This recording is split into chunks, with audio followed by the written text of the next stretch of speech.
O caso de hoje fala sobre um mistério que envolve toda uma família em uma história não solucionada que levantou muitas polêmicas acerca do que aconteceu. Esse roteiro é baseado em notícias sobre o caso. Desde já pedimos que compartilhe nosso conteúdo, se inscreva no canal e você pode se tornar membro clicando no botão Seja Membro abaixo desse vídeo. Hoje vamos falar do caso Sabrina Eisenberg. Ao longo de anos, ficamos sabendo de histórias que não podemos explicar. São lendas e mistérios.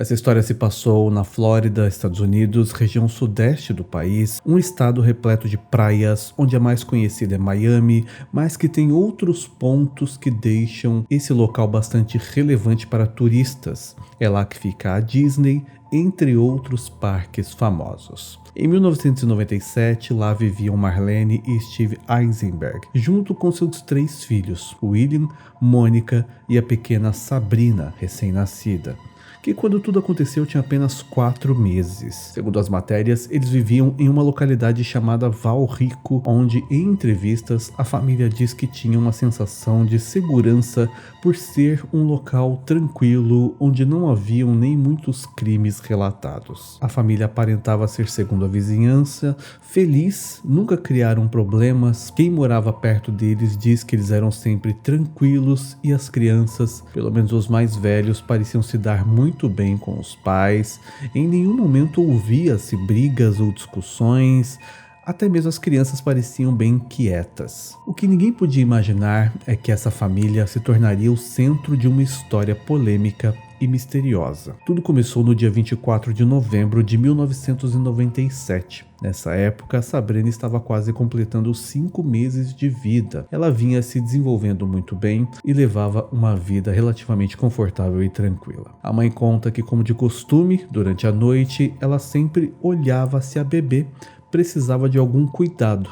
E naquela ocasião, isso foi feito por volta da meia-noite. Quando ela olhou, a Sabrina estava dormindo em seu berço. Sendo assim, ela também se preparou para dormir e pretendia iniciar a sua rotina bem cedo no dia seguinte. Ela conta que quando acordou no outro dia, parecia não se sentir muito bem. Sentia algum tipo de mal-estar que não era comum que ela sentisse. Porém, mesmo assim, ela tentou deixar isso para lá e começar a sua rotina, onde a primeira coisa a fazer era verificar como estava Sabrina. Ela então, por volta das 6h42 da manhã, foi caminhando até o quarto da menina.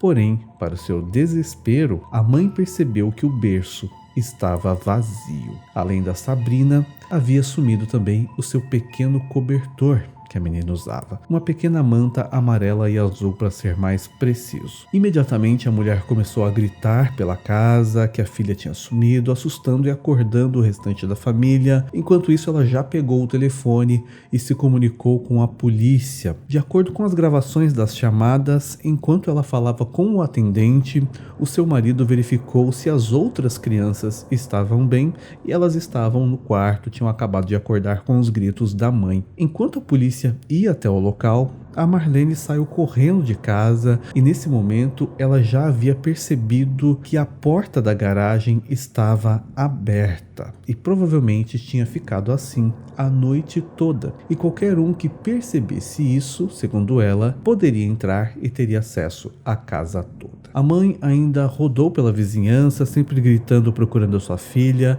Os vizinhos saíram de casa para ver o que estava acontecendo e uma dessas vizinhas, chamada Cat, que era mais próxima da família, perguntou o que tinha acontecido e disse que a mãe da Sabrina parecia realmente muito desesperada e então tentou acalmá-la.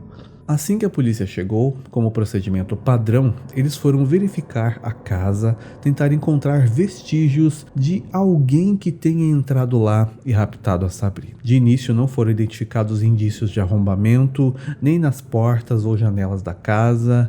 Notou-se que as portas da lavanderia estavam destrancadas, assim como a da garagem. Sobre alguém ter acesso ao local, algumas pistas davam a entender que sim, alguém esteve lá. Havia um fio de cabelo loiro encontrado lá e não era parecido com o de ninguém da família. Próximo ao berço tinha uma pegada no chão e haviam pelo menos 7 impressões digitais pela casa que não pertenciam à família. Tudo foi coletado para exames posteriores, assim como objetos da residência para serem analisados pelo FBI, como o berço, a roupa de cama da Sabrina. Afinal, a polícia teria que descartar também a própria família como suspeita. Apesar de que, pelo desespero da mãe, a polícia não suspeitava do envolvimento da família inicialmente, porém havia um ponto estranho, digamos assim, que foi considerado pela polícia. A casa parecia um tanto quanto desarrumada, não ao ponto de ter coisas reviradas, jogadas no chão, como se alguém tivesse acabado de fazer isso. Mas, de certo modo, eles dizem que parecia que tudo estava fora do lugar, o que pareceu inicialmente, na verdade, uma falta de cuidado com a casa, soando como uma espécie de negligência, já que haviam ali 3 crianças. Mas, como eu já falei, até então a investigação sobre a família era feita apenas como procedimento padrão. Até então essa história era tratada como sequestro, tanto que no mesmo dia em que aconteceu, a família decidiu fazer uma declaração pública, onde, entre outras coisas, pediram para que quem estivesse com a menina a devolvesse. Porém, no momento em que essa matéria de TV foi ao ar, tanto o público quanto a própria polícia acharam algo estranho. Os pais pareciam calmos demais para quem tinha acabado de ter a filha levada por alguém. As pessoas esperavam que, no mínimo, a mulher estivesse com cara de choro ou com um tom mais preocupada, mas, segundo quem assistiu, ela parecia tranquila quando tocava no assunto. O pai também parecia bastante tranquilo. Claro que as pessoas podem ter reações diferentes diante desse tipo de situação, mas, para a opinião de um modo geral de quem assistiu ao pronunciamento, parecia que havia algo errado. Foi levantado também uma outra questão. A família tinha um cachorro. Em nenhum momento foi relatado que esse cachorro teria reagido a alguém estranho na casa. Nem mesmo ninguém da vizinhança ouviu latidos do cachorro durante a noite ou qualquer momento da manhã. Há quem conhecia a família e disse que o cachorro sempre foi muito tranquilo e pode ser que ele não tenha latido mesmo, mas ao mesmo tempo há quem diga que o cachorro era bastante ativo e latiria sim se visse alguém estranho na casa. Ainda há a questão de que o casal teria sido filmado quando saiu de casa no dia em que a menina sumiu, e pelo menos o pai parecia muito tranquilo conversando e até esboçando sorrisos enquanto estava acompanhado de policiais próximo da delegacia. Esses pequenos detalhes aumentaram então as suspeitas sobre os pais, que passaram a serem acompanhados mais de perto por uma investigação. O telefone da casa foi então interceptado por investigadores que fizeram escuta em todas as ligações feitas e recebidas da casa. E eles dizem que em um determinado momento em que o pai falava com um familiar, dizendo que tudo parecia um sequestro, uma outra chamada era recebida na casa. E eles tinham o serviço de chamada em espera, ou seja, quando alguém estava falando, um bip era escutado, dando a entender que uma outra chamada estava sendo recebida. Porém, o pai ignorou essa ligação. E não foi considerado normal que um pai que acabou de ter a filha supostamente sequestrada e está esperando por notícias dela, até mesmo um pedido de resgate, simplesmente ignore uma chamada porque está contando tudo para alguém da família. Obviamente, quando isso começou a ser comentado na mídia, ambos negaram todas as acusações. Ao mesmo tempo, uma outra coisa aconteceu. Na mesma época, uma outra casa do bairro foi invadida. Nessa casa havia também um bebê, porém pequenos detalhes deixavam a situação um pouco diferente. Nessa outra casa, uma janela foi quebrada, no caso seria a janela do quarto da criança, dando a entender que poderia ser alguém querendo cometer um rapto ou sequestro que não deu certo, e da mesma forma nada foi levado da casa. Conforme a polêmica sobre a família acontecia, para tentar provar sua inocência, o casal aceitou se submeter ao teste de polígrafo. E fizeram isso mais de uma vez para afastar qualquer tipo de suspeita. Porém, isso acabou gerando mais dúvida, pois oficialmente a polícia disse que não publicaria os resultados desses testes. Mas mesmo assim, de alguma forma, esse resultado acabou vazando. Isso é contado inclusive em uma entrevista da mãe, anos depois, onde é mostrado que o pai, o Steve, passou sem maiores problemas no exame, porém a mãe Marlene teve o seu resultado como inconclusivo inicialmente. Segundo ela, foi porque ela estava histérica e chorando muito. Houve ainda o segundo exame, onde, segundo o vazamento, a mãe não teria passado, mas ela diz que o teste também foi inconclusivo. Nesse ponto, o casal já era considerado oficialmente suspeito. Eles chegaram a contratar então um advogado de defesa. Pararam de dar entrevistas, falar com qualquer mídia e até passaram a ter menos contato com a polícia, já que a própria polícia afirmava que eles não colaboravam mais com as investigações como seria natural que fizessem e pareciam não querer cooperar para que o crime fosse solucionado. Posteriormente, investigadores gravaram mais de 2.000 conversas entre o Steve e Marlene com escutas implantadas na casa, onde, entre outras coisas, segundo eles, haviam os seguintes diálogos.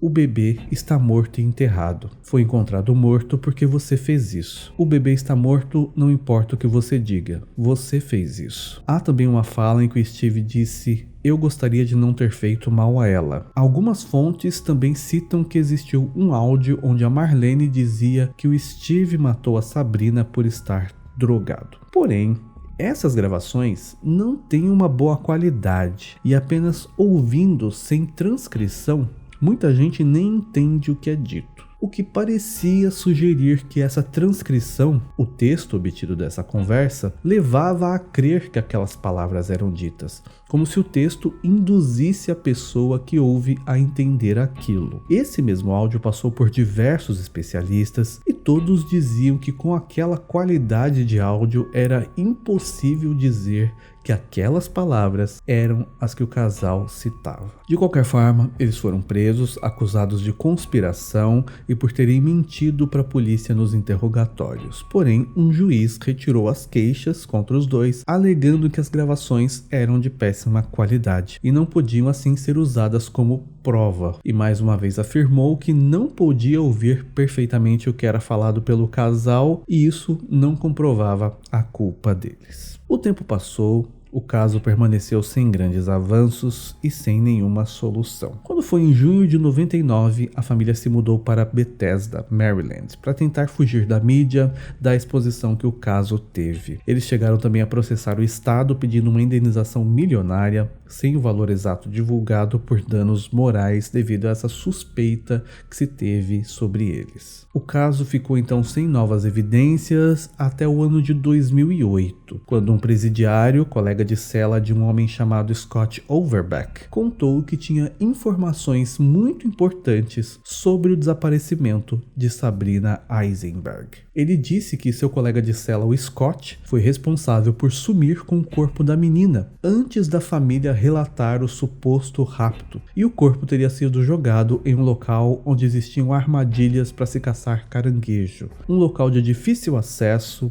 e de rápida decomposição de um corpo. Porém, o Scott diz que a história não é bem assim, que não foi isso que ele contou. A realidade, segundo ele, era que como ele morava em uma casa à beira-mar, ele possuía muitos barcos e teria comprado de uma mulher uma embarcação simples a motor, porque, segundo ela, o marido dela era muito grande e ficava desconfortável naquele barco. Isso teria acontecido uma semana antes da história da Sabrina ser relatada na mídia. Ele mesmo diz que quando ele pegou esse barco, ele notou que o barco tinha um carpete novo, o que pareceu estranho para ele, já que o barco não era novo. Parecia que ele tinha sido trocado recentemente. E disse que era um carpete que poderia ser suficiente para esconder o corpo de uma criança enrolado. E ele mesmo, quando soube do caso da Sabrina, disse que ficou em dúvida sobre aquela mulher ser a mãe da menina, que talvez quisesse se desfazer do barco, já que poderia ser uma prova. Ele ainda fala que esse barco foi vendido por ele para um homem que pode ser que seja um investigador da polícia, já que esse homem não pediu nenhuma documentação do barco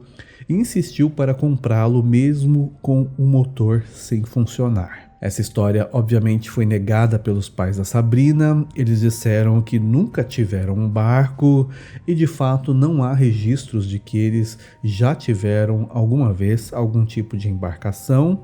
Se isso aconteceu, foi de alguma forma ilegal e ninguém nunca viu esse barco. De qualquer modo, essa história não trouxe mais nada novo ao caso. Quando foi em 2019, duas mulheres entraram em contato com a família porque suspeitavam que eram a Sabrina. Nessa época ela teria aproximadamente 22 anos, até então é dito que elas pareciam levemente de fato a imagem feita com a progressão da idade da menina, imagens criadas ao longo dos anos, e um teste de DNA seria feito com cada uma delas. Porém, até a conclusão desse roteiro em 2021, não se tem dados divulgados desses resultados, o que sugere que nenhuma delas seja a Sabrina. Há fontes que chegam a afirmar que de fato não era ela. Apesar dessa história toda e da polêmica em torno da família, os Eisenberg tentam viver normalmente e dizem que ainda têm esperança de encontrar Sabrina. Há fontes que falam que inclusive eles têm um quarto na casa atual